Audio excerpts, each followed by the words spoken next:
So I am going to show you how you can take a charm pack, add a background, and make yourself a baby quilt that is I Spy. So an I Spy quilt means there is going to be 2 blocks that are identical. So you can look around in the quilt to find the second block that matches this gold panther. So they're a lot of fun to make. It really is super, super simple. I'll show you kind of like what charm packs work well, how to make your own collection, because I know we all have a very large collection of fabric, and some of the fabric is random. We just picked it up because we love the colors, we love the design, or it's got a cute kitty cat or spaceman or whatever else. And so this quilt is perfect for that kind of fabric collection. So this is the quilt. I still need to quilt it. Hopefully it will be done by the time this goes up. But this is the quilt. And so as you can see, they're just half square triangles. And there's 1 square per fabric. So none of these repeat as far as there are matching half square triangles, but that's it. There is not 4, there's only 2. So some of these fabrics are so much fun. The little milk pandas, watering cans, we've got toothbrushes, and just, oh my gosh, it's just so stinking cute. What you need to do is build your charm pack. Now, if you want, you can just use a charm pack that you have on hand. That's totally fine. But just know that if you want some super cute prints, you're going to have to build your own. And that's not that big of a deal. I know we have plenty of fabric sitting on our shelves that we could take apart. As far as if you have charm packs, you can take parts of your charm packs for your I Spy quilt. So here's a great piece of fabric. Now, depending, I don't necessarily want one with a blue background and one with a gray background. So I need to choose one or the other because they are the same print. And with an I Spy, you're looking for something different than that. Here's this one. It's got wood, super cute. Deer. So we need to decide what color of deer we're going to do. Here's a snowman and hot cocoa mug. So this charm pack is actually perfect for an I Spy quilt.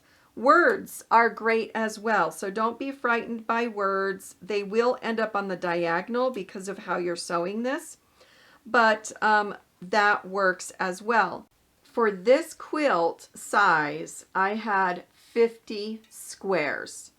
So, because they're 10, I did rows of 10 and columns of 10. So you are going to want to start collecting these for a while until you have 50 pieces in your charm pack. That seemed to be the perfect size as well for a little baby quilt. Now, I'm not going to use obviously all of them. When you're building an I Spy quilt, you can, because there's 2 different colorways, there's a blue background and a light background, you can separate those out and make 2 different quilts as well. So also, you know, if you don't have a full charm pack, again, just like before, steal some pieces from other fabric lines. Look at this strawberry fabric. Isn't that adorable? That would be perfect for an I Spy. Now, don't worry about having boy and girl stuff all in one. It's a mix and match. So there's a few in here that would work out really well. This one is also super cute with the gingham, but you're looking for conversation prints, ones that, you know, it's got a sheep or a cloud. This is the pirate one, which is hilariously awesome. I love this fabric. Unicorns. This mix and match really is a nice collection of both girl and boy prints. Also, don't be afraid to cut up your yardage. So this one is the kitty cat from Tula Pink. And I just need a 5-inch square block. So I can open up my fabric. I can lay out a template if I have one. I don't have a 5-inch, but I do have a 5.5-inch. So if you're cutting your own pieces and it's 5.5 inches instead of 5 inches, that's fine too. You just need to make sure that all the blocks that you are using are the same size. So I can use something like this and fussy cut a piece of fabric for my quilt. Now let me show you how fast and quick and easy this is. The first thing we're going to do is we're going to take one of our pieces for the background, one of our pieces for the conversation fabric that we have for the I Spy. And we are going to mark a line from corner to corner on the wrong side of the lightest piece. Now you can mark this with a pencil, you can use a Hera marker, whatever you have on hand. Don't overthink this. You just need a line from corner to corner. This is your cutting line. This is not your sewing line, so it's not going to be sticking around anyways. You're going to place this right sides together. Pin this if you need. You just continue doing that with the rest of your pieces. Your next step is to take this over to your sewing machine and you're going to stitch on both sides of that drawn line a 1/4 inch seam. With that stitched, the next thing you're going to do is cut directly on that drawn line or from corner to corner.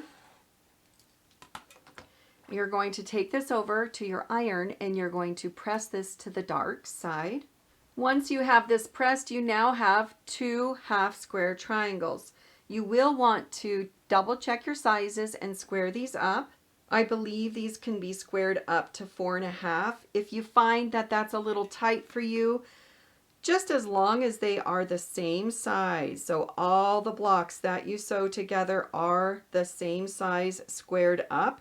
You can go to 4.25, you can go to 4-inch, just do whatever you need to. This is a practically perfect half square triangle for the I Spy quilt. So that's the rule with quilting.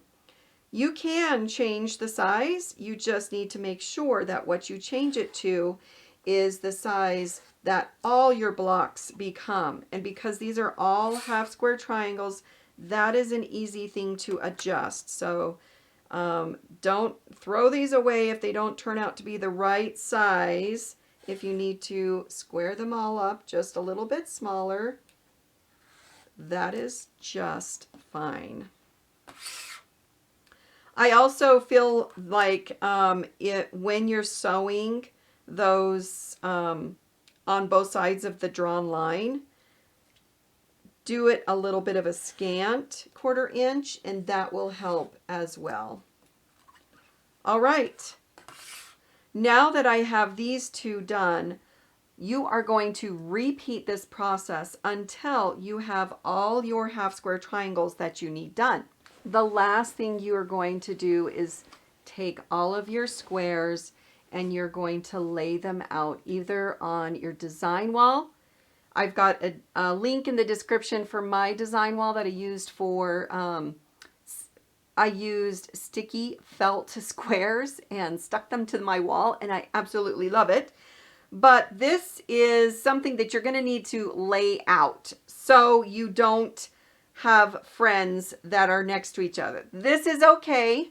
Well, let me scoot this down. These 2 do match, and that's okay. You just don't want them right next to each other. So lay them out on your floor, on your bed, on your design wall, wherever you can, to kind of see the placement, to make sure that the friends, that's what I call them, they're friends, that they don't find each other and become side by side. So sometimes that happens. You might have to unpick it if that really bothers you. But just have some fun with the different layouts. I made all my half square triangles go the same direction. But feel free to play with the layout, play with the half square triangles. Really the idea is just to have kind of a busy quilt where you're excited to find the match for the little doggies, with the bow ties and just have some snuggle time. So that is how you can make a I Spy quilt using half square triangles and your own collection of charm packs.